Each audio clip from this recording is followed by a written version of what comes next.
qué hace en su trabajo? Soy José Absalón Suárez, de Colombia, de una de las regiones, el Pacífico. Soy parte de una organización que se llama Proceso de Comunidades Negras, PCN.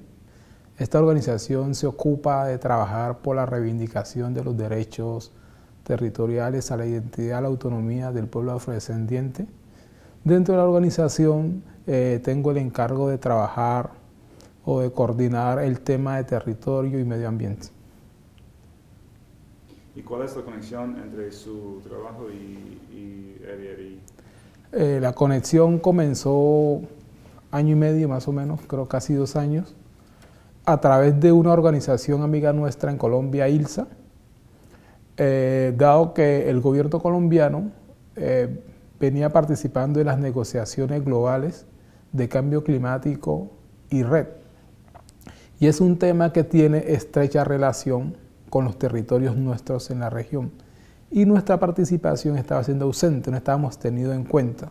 Entonces, a través de la relación ILSA-RRI, logramos que RRI facilitara unos recursos económicos, facilitara algunas de las relaciones que tenía con gente del Banco Mundial y otros organismos, para lograr que el Estado colombiano generara espacios de participación donde los pueblos, tanto comunidades afrodescendientes como pueblos indígenas, tuvieran la oportunidad de conocer qué estaba negociando el Estado colombiano en ese tema, hasta dónde estaba llegando, cuál era el mecanismo de participación, y abrir los espacios para que los pueblos, que somos dueños de los bosques y los territorios, empecemos a tener voz en estas discusiones.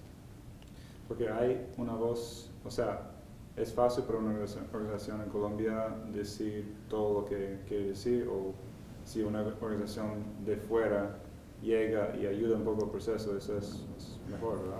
Eso, infortunadamente, toca que decirlo, pero es parte de la historia que vivimos en el país. Cuando se tratan estos temas que tocan con los derechos de los pueblos, encontramos en las organizaciones internacionales un aliado importante para que ayude a presionar o a decirle al Estado colombiano: hey, pilas, este tema tiene que ver con los pueblos. Internacionalmente hay normas, instrumentos que reconocen su participación en estas decisiones, entonces abra los espacios. Y en este caso sucedió exactamente lo mismo. El gobierno tenía ya varios años de venir discutiendo esto, tomando algunas decisiones, hablando algunos temas que tenían que ver con nosotros y nosotros ausentes. Entonces, en este caso, la relación con RRI nos ayudó porque facilitó, por un lado, recursos financieros para movilizar la gente. Mover la gente en mi país a una reunión una reunión te puede costar $10.000 y no tenemos los recursos, el Estado se niega a ponerlo. Entonces RRI ayudó con esos recursos para generar la reunión, pero adicionalmente ayudó también con relaciones con gente como el Banco Mundial, con la misma gente del Fondo Cooperativo del Carbono, con ILSA, a presionar para que ese espacio se generara. Entonces, digamos que esta relación de RRI con nosotros nos ha ayudado mucho para eso. Entonces nos ayudó a tener un espacio interno de Colombia de interlocución con el gobierno sobre estos temas, pero hubo un efecto adicional, y es que a partir de esa interlocución se logró o hemos logrado tener espacios también de participación en las negociaciones globales. Entonces, las últimas 3 reuniones de la PC en Oslo, Noruega, en Berlín, Alemania, la última fue en Santa Marta, Colombia. Entonces, digamos que fueron donde llegan todos los estados a discutir el asunto. Entonces, esta relación también ha ayudado también para llegar a nivel global y poder decir lo que está pasando, lo que pensamos y cómo creemos nosotros que, en este caso, en el tema específico de REDD y el mecanismo de REDD, cómo deberían de ser las cosas para que se facilitara en Colombia y que la implementación del mecanismo pueda respetar y proteger los derechos de los pueblos. Muy bien, buena respuesta. Tengo 2 preguntas más. Una es, ¿cuál es una cosa que ha aprendido en una conferencia aquí en Washington? Muchas han sido muy interesantes.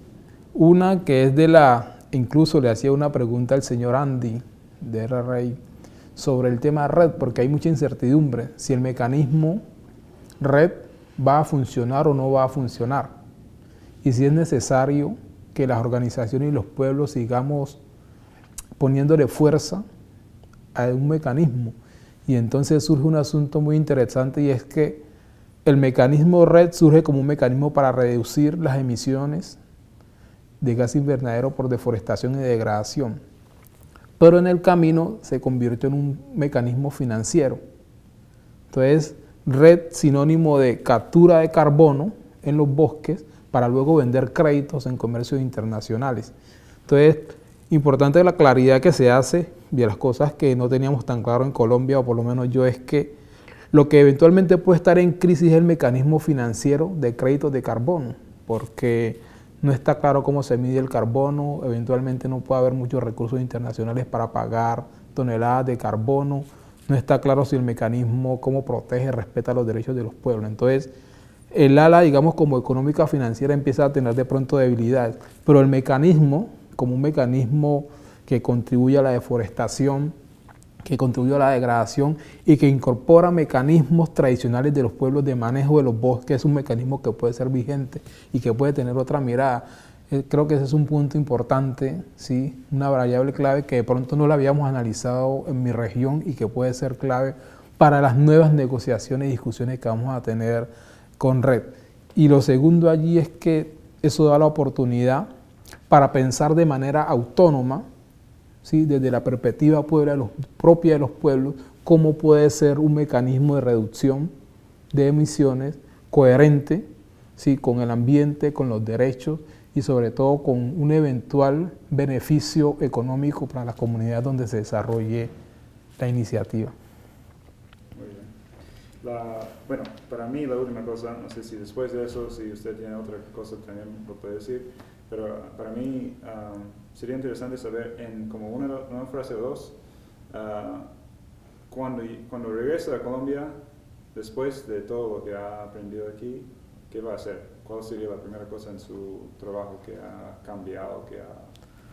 Bueno, de pronto, una segunda cosa importante para llegar a esta respuesta. Otra cosa que reforzamos aquí, porque ya le habíamos discutido también en un taller que se hizo en Lima, Perú, financiado por RRI, con organizaciones de Perú y de Bolivia, perdón, el taller fue en La Paz, donde que estos procesos de reivindicación y de defensa del ambiente que llevamos los pueblos, que tenemos los pueblos, en el nuevo contexto están demandando de construir estrategias económicas sostenibles importantes desde los propios pueblos, porque estamos ante una presión muy fuerte de la economía global capitalista que nos tiene pues un poco arrinconados y casi no tenemos respuesta.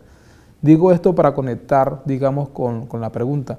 De las primeras cosas que vamos a hacer es llegar a la organización y con las comunidades y generar los espacios y decir globalmente, esto es lo que está pasando, esto es lo que se está pensando, las oportunidades que podemos tener nosotros como pueblos, como comunidades, en esta discusión global, en estos temas, son estas, discutámoslas y vayamos avanzando en cómo consolidamos un asunto.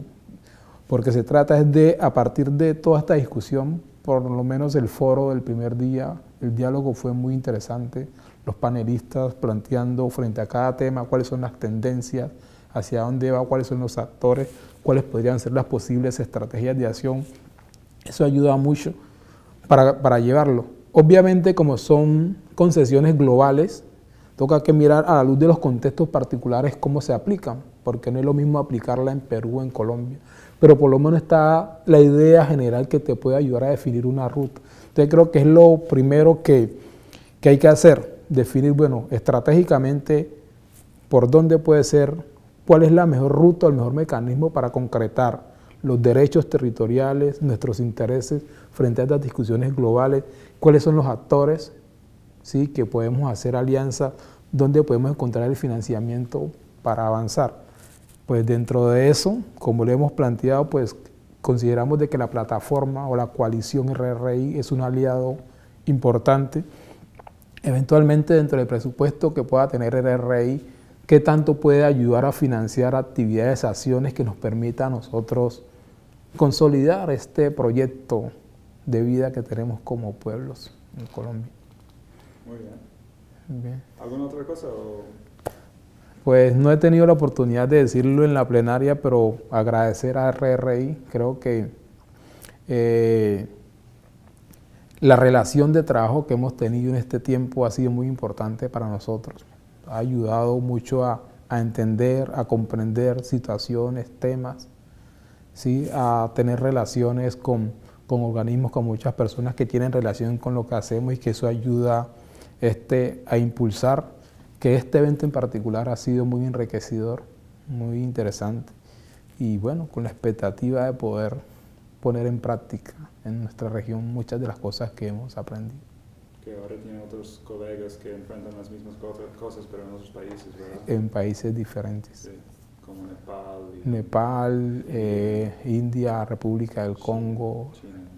La China no está acá. No. Pero otras regiones. O sea, pues básicamente está en 3 continentes, ¿no? En África, que está con República del Congo, Liberia, Camerún.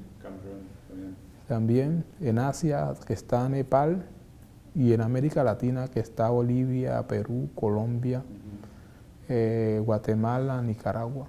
Entonces creo que es una coalición importante de organizaciones. Sí. Bueno, muchísimo gusto. Bien, autorizo, ¿sí?, que RRI pueda utilizar este video y estas notas para utilizarlas en su página web. Muy bien. Bien. Mucho gusto. Primera vez en Washington, pero usted ha